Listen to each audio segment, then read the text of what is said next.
അപ്പോൾ ക്യാമറയിൽ കാണിച്ചല്ലോ, അത്യാവശ്യം നല്ല കാൽക്കുലസും കാര്യങ്ങളൊക്കെ ഉണ്ട്. അപ്പോൾ അത് ഫുള്ളി നമ്മൾ പല്ല് ക്ലീൻ ചെയ്യണം. അത് കൂടാതെ കുറച്ച് കേടുകളുണ്ട് പല്ലിന്. അപ്പോൾ അതിപ്പോഴേ അടച്ച് വിട്ട് കഴിഞ്ഞാൽ അത് ഭാവിയിൽ കേടിറങ്ങി റൂട്ട് കനാലും കാര്യങ്ങളൊന്നും ചെയ്യേണ്ട വരത്തില്ല കേട്ടോ. ഓ, ഇപ്പൊ വേദനയും കാര്യങ്ങളൊന്നും ഇല്ലല്ലോ. അപ്പൊ പിന്നെ ഭാവിയിൽ എന്തെങ്കിലും പ്രശ്നം വരുവാണെങ്കിൽ അങ്ങ് എടുത്തു കളഞ്ഞാൽ പോരെ. എത്രയോ യൂട്യൂബ് ചാനൽ അങ്ങനെ കാണുന്നുണ്ട്. ഓ, ഇപ്പൊ കേടും കാര്യങ്ങളും ചെറുതല്ലേ, അപ്പൊ പിന്നെ എന്തായാലും വേദനയും കാര്യങ്ങളൊന്നും ഇല്ലല്ലോ.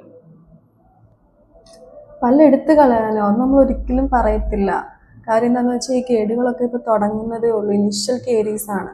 അപ്പോൾ ഇപ്പോഴേ അടച്ചു വിട്ടാൽ നമുക്ക് ഭാവിയിൽ ഇതുപോലെ റൂട്ട് കനാലോ അല്ലെങ്കിൽ പിന്നെ എടുത്തു കളയേണ്ട കാര്യമൊന്നും, ഇപ്പോൾ എടുത്ത് കളയുവാണെങ്കിൽ തന്നെ പിന്നെ അതിന് എത്രമാത്രം കോസ്റ്റ് വരും. നമുക്കിപ്പോൾ എടുത്ത് കളഞ്ഞിട്ട് ആ ഒരു സ്പേസിലേക്ക് നമുക്ക് ഇംപ്ലാന്റും കാര്യങ്ങളൊക്കെ ചെയ്യേണ്ട വരും. അപ്പം ഇതിന് ഇരട്ടി കോസ്റ്റാണ് ആവുന്നത്. ഇപ്പോഴേ നമുക്കത് അടച്ചു വിട്ട് കഴിഞ്ഞാൽ നമുക്ക് അത്രയും പൈസ ലാഭിക്കാം. മാത്രമല്ല പിന്നെ ഭാവിയിൽ കേടുകളോ അല്ല ഇത്രയും ഡീപ്പായിട്ട് കേടുകളോ വേദനകളോ ഒക്കെ നമുക്ക് ഒഴിവാക്കാൻ പറ്റും കേട്ടോ. അപ്പോൾ ഒരിക്കലും നമ്മൾ പല്ലെടുത്ത് കളയുന്നതിനെ പറ്റി നമ്മൾ ഒരിക്കലും പറയത്തില്ല. അപ്പോൾ പറഞ്ഞതൊക്കെ മനസ്സിലായല്ലോ അല്ലേ? എന്നാൽ നമുക്ക് ട്രീറ്റ്മെൻറ്റും ബാക്കി പ്രൊസീജിയേഴ്സൊക്കെ കണ്ടിന്യൂ ചെയ്താലോ? ഓക്കെ.